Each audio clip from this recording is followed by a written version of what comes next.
Welcome to the Digital Social Hour, guys. I'm here with my co-host Charlie Cavalier and our guest today, Eric Persson. How we doing? Great, thanks for having me. Of course. How you enjoying Vegas lately? Well, I've been here 30 years, so I love Vegas. Okay. Everything about it. I'm a rookie. I just got here 2 years ago. Where from? Jersey. You just been? Of course. Hell yeah. Any casinos up there? Yeah, I've been to pretty much all of them, I think. All right. So you own over 26 casinos now. Yeah, 31 casinos. 31 now. Yep. In Vegas, Colorado, and was it Cali? No, Colorado, Washington, and Nevada. Colorado. Okay, got it. How did you get started? Was it an acquisition or did you start with one and scale to 31? We started by buying the Windover Nugget and the Red Guard Hotel, which is on the border of Nevada and Utah, service Salt Lake, and that was our first properties. And then we doubled EBITDA and we just kept buying and growing. Wow. So basically, these casinos are extremely profitable, cash flow heavy, and you just went all in with it. Yeah, we leveraged everything we had. My partner Justin Belcher and I, we personally guaranteed the debt. We went all in, and we crushed it. And then we found another partner to, take our implied equity and loan us more money. We just kept buying and growing. Wow. When you say you leverage everything you had, do you mean like you were all in, like you needed this to succeed no matter what? There was not another way out? No, there's no other way out. We personally guaranteed everything. We had to put I think the first thing we bought was $43 million, and coming closing time, we never bought casinos before. We were like 64,000 short. It seemed like a rounding error. We had to use our fucking credit cards. So it was like we were all in with everything we had. So during COVID, you must have got hit heavy then, because I remember walking the strip here. There was like 10 people in the hotel. Yeah, we had like 300 and almost 400 million in debt, and we were closed. And so the bills keep coming, but we're not making any revenues. COVID wasn't a lot of fun for me. So you must have been on the verge of bankruptcy. How did you come back from that? Well, we worked with our lenders, and we all got through it together. So it's one of those things where we knew the underlying business was going to be there as we're allowed to open back up. And sure enough, the gaming demand was there, and customers came, and it was really just the uncertainty of COVID was the scary times. You didn't know how long you're going to be closed. You didn't know. Nobody knew. Right. But our lenders was great, and we just did it together. Did you want to make a pivot to online casinos during that time? No. I've only thing I've ever done is gaming,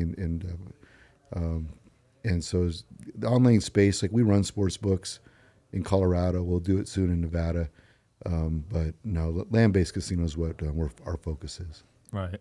Do you ever see cryptocurrency making its way into your casino ecosystem? Yeah, so we have crypto ATMs that allow people to withdraw money, and it's a small amount of our transactions. It was very good for the poker community. I can tell you that for a few years. When Bitcoin was crushing at 60, it made a lot of people have a lot of money. Obviously now it's in a little different place, so it's having the opposite effect. But crypto is one of those things that seems like for people who aren't risk adverse and younger people, they're adapting to it. And so a lot of like the poker community is involved in crypto, and they're gamblers, and I think that anybody who says crypto is not gambling is just lying to themselves, It definitely is gambling. Definitely. I saw you mentioned in an interview you had guidance from billionaires in the casino industry. How important is it to find a mentor in doing what you're doing? I don't think you can ever properly weight the influences that come into your life who help you and lift you along the way, So you learn different things from all kinds of different people, and it's up to you to make the most of every opportunity and find those opportunities. And it's hard, I think, for someone who's successful to think that, even if I didn't have that opportunity, I'd find some other way to do it. But the reality is there are people who helped you along the way. And so there's a big appreciation and recognition for all of them, and I work for several billionaires, and all of them taught me different things, and they've all made me a stronger manager. And, my life is, I'm blessed. So I've been fortunate to, kick ass wherever I've been, I guess. That's great. You're also a very skilled and very successful poker player. Yeah. How much of that relates back to business or vice versa? How much of it intermingles with each other? Yeah, so I put myself through undergrad in Georgetown Law playing poker, and so I played a long time and picked up a lot of skills and attributes that I think you carry with you every day, even when you're not playing poker. I think in order to be a really successful poker player, you can't be risk adverse, and I think to be successful in business, you can't be totally risk adverse either. So you got to take appropriate risk, and I think that's always one of the balances you have in life and you have in poker, and is weighing risk properly and making the right judgments to jump in there and sit on the sidelines and fold when it's you don't have a winning hand. So poker is a big part of my life, even when I wasn't playing, but it's a big part of my life now. I'm playing in some really, really big cash games that are private, and I'm playing in some really big televised games that everybody sees. So I'm having a lot of fun. I'm building a brand, and I think it's fun to see some of my YouTube stuff getting 4.5 million views, and it's pretty cool to see the Maverick brand growing. So in chess, there's an AI called Stockfish. It hasn't lost to a human in 10 years. Do you see something similar happening in poker? A lot of people make solvers for poker, and there's something called GTO, Game Theory Optimal, and you don't have perfect information like you have in chess and poker. And so it's not that that poker can't be solved. I think in large part winning players have sort of solved poker, right? But is there software that will unquestionably always beat a human? I think that's probably likely to happen. And I think there's plenty of software that beats most humans right now. And I think that there's a variety of different reasons for that. But, a computer is never going to feel the pressure of bankroll, for example. It's just going to play the game. And it's going to always be able to play the game optimally. And I think that humans can't necessarily do that. Humans sometimes are tired and shouldn't play. Sometimes they're doing drugs they shouldn't play. They have all these vices and things that affect them, whereas the computer won't. And so, I think inherently the software is good enough at this point that computers beat most people for a variety of reasons. Wow, that's scary. Very scary. It's life, man. You're seeing chat GTO come out and like shit. So it's like, you have to embrace AI. It's here, and it'll just get stronger. And we believe Elon. It seems like he's more right than wrong. We're probably all fucked, right? So yeah. Would you get a Neuralink in your brain? Yeah. You would? I think okay, so. Let's go. That's a 3-0. So. We all would get a Neuralink. And all right. If I knew it was going to work, or if I really believed it was going to work, and why not? Oh, I love that. Not a lot of people say yes to that. People are scared to make that decision. I don't know. Not me. Yeah. We'll let the Tesla drive us around. We'll let them take it to Mars and SpaceX and put the Neuralink in there while we're at it. I mean, I'm not going to jump at the front of the line. We'll let a few people go first and see what happens. For sure. For sure. But yeah, if there comes a time, I'll jump in there. Oh, man. A lot of the things I've read about you, you draw a very big difference between the largest cash games that you play in and tournament-style poker. Yeah. And it seems like, and correct me if I'm wrong, you like messing with the tournament players a little bit. Yeah, I mean, there's some players who are great players across all spectrums. Like Phil Ivey's a great player across all spectrums. Daniel Negreanu is a great player across all spectrums. And there's a lot of players who are really good online, but they're not good in cash. And there's a lot of players who do well in tournaments, but it doesn't translate to cash games. And Phil Hellmuth is one of those players. He's just not a great high-limit cash game player. And he got his ass kicked this week. And he said, I'm going to stop buying in deep. I'm going to start buying in for 10,000, which is insignificant. But that's because he's a great tournament player. And in a tournament, you start with a small amount of chips, you accumulate chips, and if you win the tournament, you end up with a lot of chips. And so he's trying to apply what is his winning tournament strategy to a cash game. And I can't blame him. He just got mixed up and got confused and thought that he could hang with me, but he really can't. So it's fine that he goes back to where he belongs, which is, the minor leagues. So what's your best game? Heads up? No, I think my best game is a full ring game at very high limits. Okay. Have you ever had a losing year? Yeah. I don't know if I had a losing year, but I've definitely had losing periods, and it feels like a year. So, I win a pretty high percentage of the time, and when I have losing months, it's super, super frustrating. And some of the games I'm playing, which are very high limit, like 8 and 16,000 no limit hold'em, you can lose $1 million, and you can lose more. And wow. And when that happens for a month, it's pretty stressful, frustrating. It certainly starts to permeate your thoughts beyond the game itself. So, I mean, I understand losing and I feel it. I'm fortunate that I'm overall not a losing player, I guess, because I think I'd have to quit. Right. What percentage of players you think actually make money from poker? 2 or something 2%. like that. Like in online, way less. Like, wow. Yeah, I think people get confused and they talk about being a winning player and they act like they're a winning player and they don't keep records. And some players are just recreational players and they know they don't win and they just want to have fun. And my wife's one of those players. She likes to win, and you win enough in poker that it's fun, but overall she knows she loses. But she's good with that, and I'm fine with that because she's having a good time. Like, there's no expectation for a lot of people that they win. There's no expectation if you go to the movie theater, watch a movie theater, you're going to come out with more money than you have. It costs money, and so if you enjoy your time playing poker, it's pretty much just the same. Right. That's the way I have to look at it. Like I'm sitting down and paying for the entertainment of enjoying doing something that I'm doing. Has being a casino owner as well as a very high level poker player ever become messy for you? Sure. It's one of those things where I'm building a pretty big company, and I'm also building a brand playing poker, and I'm playing for what people perceive as large amounts of money, and people sometimes would wonder where your focus is, and they don't understand that you're only streaming 2 to 3 days a month, and then what happens is I post clips on social like every other day, but that shit could have been filmed like 4 or 5 months ago. So from their perspective, they're just always seeing new content. They're thinking, man, you're just playing all the time. And the truth is, you're playing like 6 days a month or something like that. But they don't understand that, and so that sometimes does bleed over into business, because obviously my Maverick Gaming, it's named after my son, and it's the most important thing in the world to me besides my family. Poker is something that I super enjoy, and I'm doing it for a purpose, and I think it's working. And I definitely like to win money, but it's one of those things that people can't always properly weight because of social media. The amount I'm across all channels, and I have I don't know how many. I have a lot of followers, and they send messages, and they make clips, and sometimes the clips aren't even my clips, and so I go viral, and it's kind of fun. But I think some of the people who invest in or give debt to Maverick or whatever, sometimes they'd have questions about that, because I don't think they're typically a little bit older, and I don't think they're as in tune to social media, and they all they see is, man, you lost $400,000 or $500,000. What are you going to do? I'm like, fuck, I don't know. That was like 3 months ago. Like, I'm not going to have done a lot of things since then.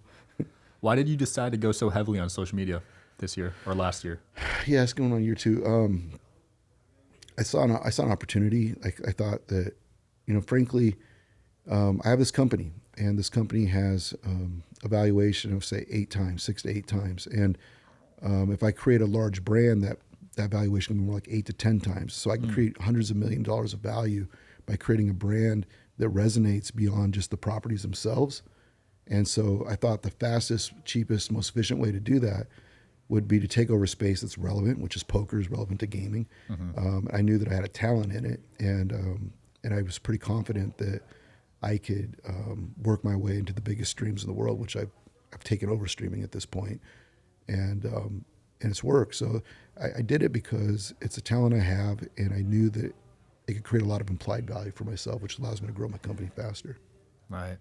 So you mentioned that COVID was rough for obviously the casino industry. Are you starting to see a return to pre-COVID levels of what you want to see, or are you still feeling the burn? It depends. Some jurisdictions are exceeding, some are still behind. I think that life's complicated. It's like chaos theory, and there's all these things that impact so much beyond. COVID's over, but now there's inflation, and there's everything costs more, and and labor's tight, and so there's all these other things. Like you get past one challenge, there's always another challenge coming, and so at some point it's not even about COVID anymore. And even if the business is the better or it's worse, it's not even because of COVID at this point. I think we're too far away.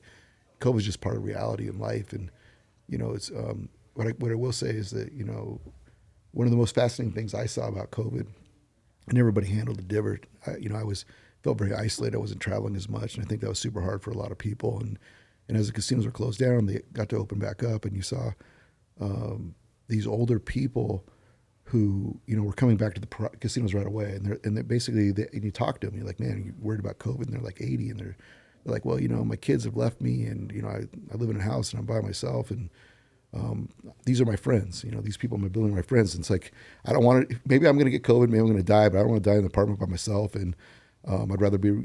Socialization is so important to so many people. I think that gets lost in like a gaming environment. Like people get focused on, man, because people go to casino and they lose so much money. My average customer loses less than $70 a day. And they're spending like 3.5 hours, and they think that that's a good value for them. And when my properties are small enough, like up in Washington, that when they don't come in, people miss them. And when someone's on a day off, they're like, where did you go? And they come back and they tell you all about it. So I think that's what gets lost sometimes in the gaming community. You play poker, so you probably understand that. Like, you see people and you don't see people, and you wonder, hey, what's going on with them? And it's always, to people who aren't gamers, it's always about how much did they lose. And I think that that's just not like the first thing that most gamers are thinking about. Obviously, there's a small percentage, 2%, that probably have problem gaming issues, and that's not what we're talking about. And those people probably have comorbidity where, they have drinking problems, drug problems, and so it's not like addiction's just a part of their life and might be expressed through gaming. But you can fix gaming unless they fix everything else. They're probably still fucked. But that's not how most people who gamble are. Right. Yeah. You and I aren't gamblers, but we still enjoy being around the people, being the camaraderie of the environment of the casino. Yeah, it's a good networking spot for sure. You meet some cool people at the poker table. You do. I mean, what would it take for you to get into, what game would you play if you were going to start going to the casino every day? It's got to be poker because you're player against player. That's probably the best odds, right? I think so. I mean, if you're willing to do the work and put in the time, you can become a profitable poker player. And at the end of the day, the casino games are stacked against you. Right. So unless you're taking all consideration like comps and a bunch, there's some advantage. Gaming customers are very few and far between. Poker is probably your best bet, and the sports is probably right behind it. Yeah. I stick to sports. Yeah, but people don't make money sports betting either. No, but at least I feel like I have some sort of, education and intellect that I can apply, whereas I'm not relying on something else to benefit me. And it's a great sweat. You're going to watch the game anyway, and just it's exciting. Yeah, it makes it more interesting. What's your plans for Maverick Gaming? Do you want to sell it one day, pass it to your kids? I passed to my kid. We're a private company. We'll never go public. And my boy already thinks he runs the company, and we have a charity called Maverick Cares, and he thinks it's his charity. And yeah, it'll go to them for sure. Nice. What made you want to do that? It's all I've ever done. I started working for Michael Gahn, who he owns South Point now, but he owned Coast Resorts back then. While I was going to law school, I was in D.C. 3 days a week, and I was in Vegas 4. And really, it's the only thing I've ever wanted to do. So it wasn't like I knew in first grade that I was going to be in gaming, and which is weird, but I didn't know it was weird. And then I had kids, and I thought everybody just knew what they're going to do. I thought everybody knew. And then I had these kids, and they're like, they're daughters, and they're, what do you want to do? And I'm going to be a princess. And I realized, fuck, nobody knows what they're going to do. It's like, I'm the weird one, man. But when you have that singular purpose, it's all I ever worked towards. It was pretty, straightforward in getting there. Right. Mr. Beast has that drive with YouTube. Yeah, it's amazing to see. And I think that singular focus leads to a lot of good things in life. And I think people call it, over-compulsive, whatever, but I think that's what's the kind of drive that's needed to get major things accomplished, as I'm sure you would attest to. Yeah, I have my children, I have my friends that are close to me, and they all have various, levels of commitment, but it's the people that are where it never leaves your mind, and it's what you're thinking about. They're the people that get there, and you have to really want it. You have to want it when it sucks. You have to want it when it's going good, and you have to have an appetite for more. And I think a lot of people just sort of tap out along the way for all kinds of reasons. They get married, or it's enough, and they think, well, I'm fine, but I'm just not built like that at all. And I don't have great balance in my life, and that's why you see me owning so many casinos, and you see me playing like the biggest cash games in the world. It's just either I fucking do it and I really do it, or I just don't do it at all. So it's like it's a lot of knowing yourself. Like, I don't have that thing. It's like, hey, this is a bad idea, so I don't ride motorcycles and I don't ski because I would just die, basically. Right. And I know that, so I just stay away. So not an adrenaline junkie. Oh, or maybe in different ways. I'm an adrenaline junkie, but I recognize the things that, like, we would be on a motorcycle, and I would just go faster and faster until we died. And so I know that about myself, so I just don't put myself in that position. It's basically what it is. It's not that I think that I chase. I chase feeling, and I think that's one of those things that you, as you're younger, there's a lot more things that excite you. There's new things, and the first time you have an expensive meal, and you stay at Ritz-Carlton or whatever it is, or the first time you buy a Bentley or a Lamborghini or a Ferrari, whatever the fuck it is, it's like super. But you've done that. Chasing that feeling gets harder and harder, and. So you have to find different ways to be motivated. It's not about money. It's more of a scoreboard, and it's about winning. And you have to have that drive to win, regardless of the tide of life. And I don't think everybody has that either. Nah, I think people reach a certain point of wealth and they kind of cool off a bit. A lot of people do, because it's good enough. They're like, hey, you know what? I'm in my 40s and I'm having enough for the rest of my life. I'm just going to go, quote, enjoy life. I'm just not built like I want to wake up and crush things, and and so it's like. It's important to have a support network around you that thinks like that. Because one of the biggest things I see is where, husbands and wives match up and they don't have the same goals and dreams and desires, and the wife resents that the guy's working late at night on Fridays and Saturday nights, and he's in gaming, you work on the weekends and you work on the holidays, and it's the fucking opposite, and you're off on Monday, Tuesday, and either you have a support group around you that understands that and encourages it, or I've seen it just sort of destroy careers. All right. So would you say you're working 18 hours a day like crazy? I don't know when I'm working or when I'm not working, honestly. I don't think there's a on and off, and I think that has a lot to do with smartphones at this point, and text messaging, and just but the way my brain works is like I'm in bed, I'm still thinking about it, and it's always, I might be like, I'm watching 100 on Netflix right now. It's this Korean show where like I've seen that show. But yeah, we've both seen that show. So like we're getting ready to see who wins this motherfucker, and but you're still in your head, from time to time a thought pops in about stuff that's going on. Like, so it's not like you clock in, you clock out when you do the things I'm doing. It's always on your mind. I have that problem too. Even in bed, can't stop thinking about work. Yeah, I mean, we go to dinner, we talk about basketball, and then we quickly honeycomb to a conversation about crypto or NFTs, back to business, back to basketball, back to fun. It's never off. Right. And that's the key. So if you're doing things you enjoy, it's not even work really. It's just, I don't think of Maverick gaming as work or poker as work.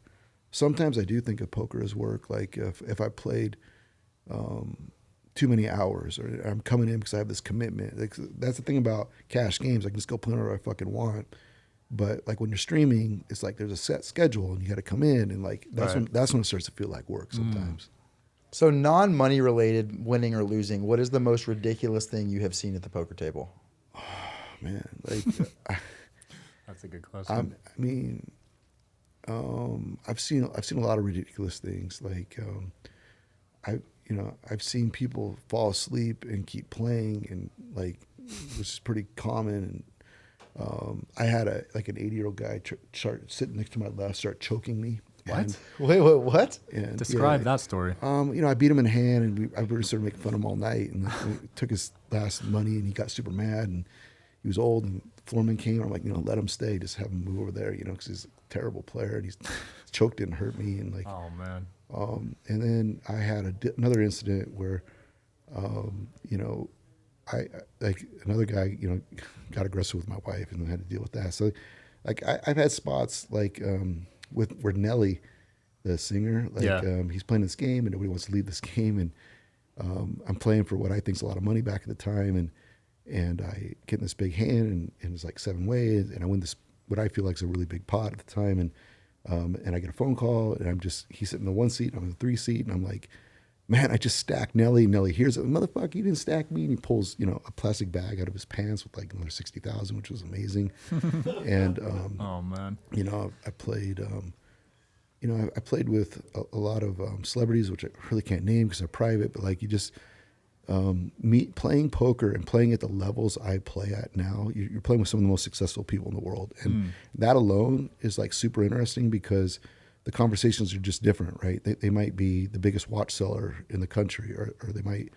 be huge in social media, or they might be comedians, or they might be people you see on TV, and they're very successful in their spheres, and right. And just hearing how they think about things, I think there's probably some benefit to it, and so I'm super grateful for that. But like, you have all kinds of, strange things happen if you hang out long enough in a casino, just because the nature of money and emotions and people with vices, and so it's like, you name it, I've probably seen it, I guess. That's at this awesome. point. Is it true casinos inject sense into the air?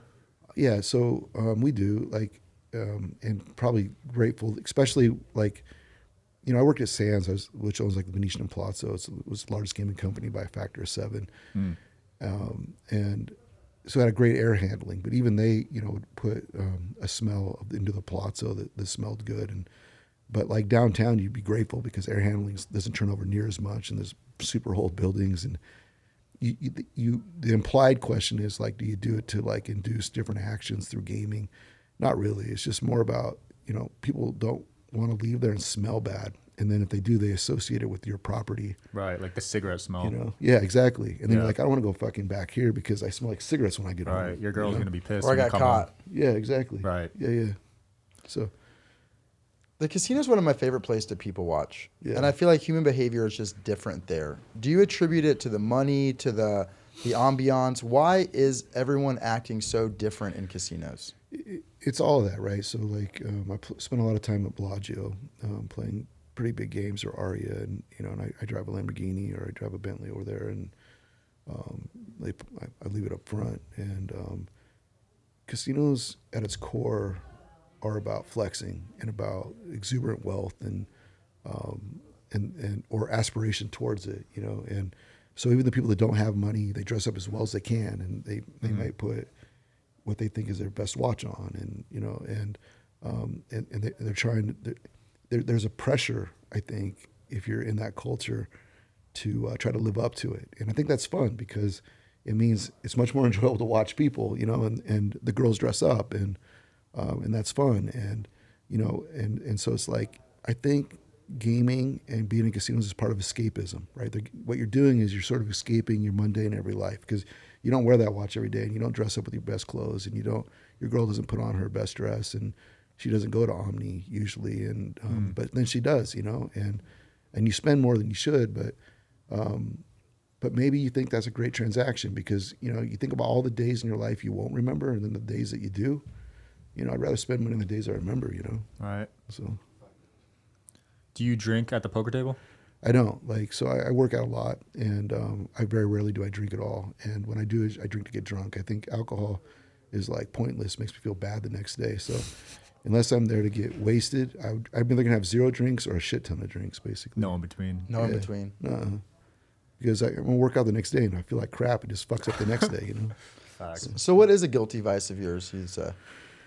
Oh, man, my guilty vice is... Don't say working too much. No, it's more nuanced. It's like my guilty vice is my little boys, Maverick and Ace. They're 10 and 4. They're my 2 of my best friends, and I have such a busy life. I know that I do things that trades time with them to do other choices, and you feel guilt from that sometimes. It's a guilty vice, right? I love to be in Beverly Hills, and I love to spend time traveling, and I like to take them with me, but when I'm in Beverly Hills, I don't really want them with me, for example. And so I do that, right? And my wife comes with me, and we stay at the peninsula, and it's great, And at the same time, I know I have 2 older daughters. They're 19 and 20, and they don't give a. They live down in Miami, so they're not worried about me being. But your 4-year-old and 10 want to be with you, So every time I make a choice to go to Beverly Hills and maybe play poker or go to Aria and play poker or just do stuff without them, they're always in the back of my mind because you can't get that time back, Right. Yeah, finding that balance with family and business is always tough. Yeah, and it's one of those things where with my first 2 daughters, everything was centered around them. So they're going to go to Disneyland 10 times more than Maverick and Ace will, but as you get older, you're like, you got your marriage and you want to have your time. You start to get a little more selfish, I think. Right. And I think that's fine. I think it was something I had to come to terms with because we were realizing that you're just taking all those years and not doing anything for yourself, and ultimately that is one of the places I should be balanced. So I went the other way. I was just all about the kids, and now I'm trying to push myself to make sure that I'm spending enough time with them that they think of me as the best dad ever or the best I can be or whatever. That's awesome. What do you think is the biggest trade-off that you've suffered in your life to this point? Is it the time trade-off with family? Is it maybe spending too much time at the poker table at some point in your life, or not enough time? Or what has been the biggest time trade-off that you feel like you've suffered? I think that it's one of those things where this is an impossible question, and here's why. It's like I got this ex-wife. I hate her guts, and she would say the same. She don't like me either, But do I regret marrying her? Because, I have these 2 daughters that I love, and they're amazing. So you think what's the biggest trade-off? It's it's a butterfly effect. You don't know what the outcome would be if you didn't make those trades. And I'm super happy with where I'm at. So I don't really want to trade anything. What I want to do is keep pushing myself to make the best decisions, to be the best dad, to be the best business owner, to be the best friend of my wife. And that's where I find myself. Focus on the future and the decision we make now. I'm not really backwards looking like that because I don't think it's healthy. I agree. Agreed. Yeah, I love that. Any closing comments and where people can find you? You guys can find me on Eric Persson Poker or on YouTube, Instagram, and I am Maverick 888 on Twitter. Look me up, follow, subscribe, man. All right, you heard it there, guys. Thanks for coming in on the Digital Social Hour. I'll see you guys next week.